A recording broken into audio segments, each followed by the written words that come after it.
नमस्कार, मैं हूं अदिति शाह और आप देख रहे हैं न्यूज नेशन का डिजिटल प्लेटफॉर्म। देश में पहली बार आर्थिक आधार पर दिए गए आरक्षण को लेकर आज सुप्रीम कोर्ट ने अहम फैसला सुनाया। आर्थिक रूप से कमजोर वर्ग को दिए जाने वाले ईडब्ल्यूएस आरक्षण पर सोमवार को सुप्रीम कोर्ट ने भी अपनी मुहर लगा दी।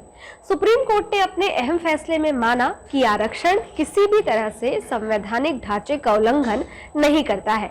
इसका मतलब ये है कि इस आरक्षण का फायदा सामान्य वर्ग के गरीब लोगों को मिलता रहेगा, यानी शिक्षा और रोजगार में ईडब्ल्यूएस के लिए 10% तक का आरक्षण जारी रहेगा। लेकिन इस फैसले से कांग्रेस नेता उदित राज इतने नाराज हो गए कि उन्होंने सुप्रीम कोर्ट को ही जातिवाद बता दिया। आप भी सुनिए उन्होंने क्या कहा।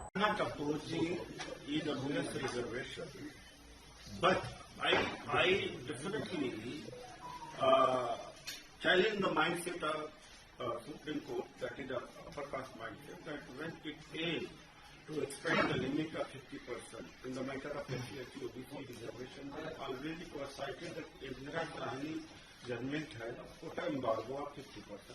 Today that embargo has been lifted. Now today they are citing Constitution, that in the Constitution there is no limit mentioned. Then why, when it came to SC, ST, for 30 years they have been always citing Indira Gandhi, not the so-called Constitution? That I am questioning. That I am asking. Is it a matter of Constitution or is it a matter of caste? It's not that mindset of the Supreme Court judges. It's upper caste judges.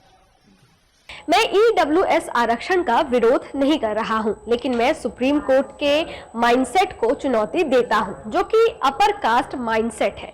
अब SC, ST, OBC के लिए 50% आरक्षण की सीमा को बढ़ाने की बात आई तो उन्होंने इंद्र साहनी फैसले की 50% सीमा का हवाला दिया।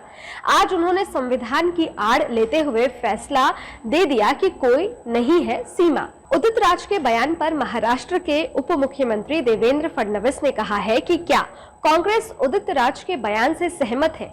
क्या ये कांग्रेस का आधिकारिक बयान है? पहले ये बातें कांग्रेस क्लियर करे, उसके बाद हम बोलेंगे। सुप्रीम कोर्ट का बहुत बहुत आभार। पीएम मोदी ने आर्थिक रूप से कमजोर लोगों को ईडब्ल्यूएस के जरिए सहारा दिया था। अब जो आर्थिक रूप से कमजोर है उन्हें फायदा मिलेगा। वहीं कांग्रेस पार्टी ने उदित राज के इस बयान पर आधिकारिक प्रतिक्रिया नहीं दी है, लेकिन लोकसभा में विपक्ष के नेता अधीर रंजन चौधरी ने सुप्रीम कोर्ट के फैसले का स्वागत करते हुए कहा है कि 10% ईडब्ल्यूएस आरक्षण को बनाए रखने का सुप्रीम कोर्ट का फैसला एक सकारात्मक पहल है।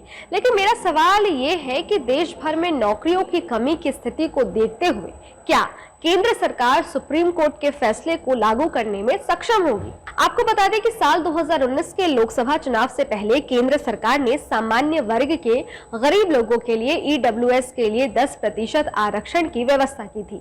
इसके बाद केंद्र के इस फैसले के खिलाफ सुप्रीम कोर्ट में 40 से ज्यादा याचिकाएं दायर की गई। इस पर सुप्रीम कोर्ट ने 27 सितंबर को अपना फैसला सुरक्षित रखा था।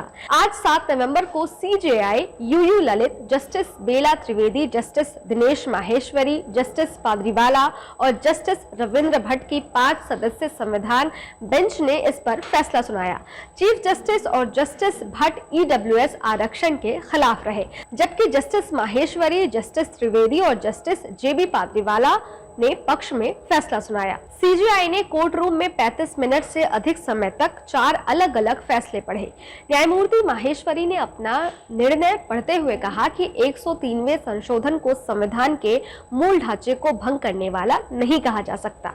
उन्होंने कहा कि रिजर्वेशन सकारात्मक कार्य करने का एक जरिया है ताकि समतावादी समाज के लक्ष्य की ओर एक सर्व समावेशी तरीके से आगे बढ़ना सुनिश्चित किया जा सके और ये किसी भी वंचित वर्ग या समूह की समावेशिता का एक साधन है।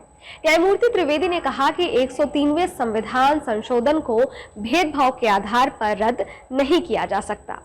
इस फैसले का फायदा सामान्य वर्ग के लोगों को शिक्षा और सरकारी नौकरी में मिलेगा। 5 न्यायाधीशों में से 3 ने इकोनॉमिकली वीकर सेक्शन यानी कि ईडब्ल्यूएस रिजर्वेशन पर सरकार के फैसले को संवैधानिक ढांचे का उल्लंघन नहीं माना, यानी अब ये आरक्षण जारी रहेगा। ये वीडियो आपको कैसा लगा हमें कमेंट बॉक्स में लिखकर जरूर बताएं। साथ ही हमारे यूट्यूब चैनल न्यूज नेशन को सब्सक्राइब कर दीजिए और हाँ, बेल आइकन प्रेस करना बिल्कुल ना भूलें ताकि हर न्यूज अपडेट सबसे पहले आप तक पहुंचे। डिटेल स्टोरी के लिए आप हमारी वेबसाइट newsnationtv.com पर भी विजिट कर सकते हैं। शुक्रिया।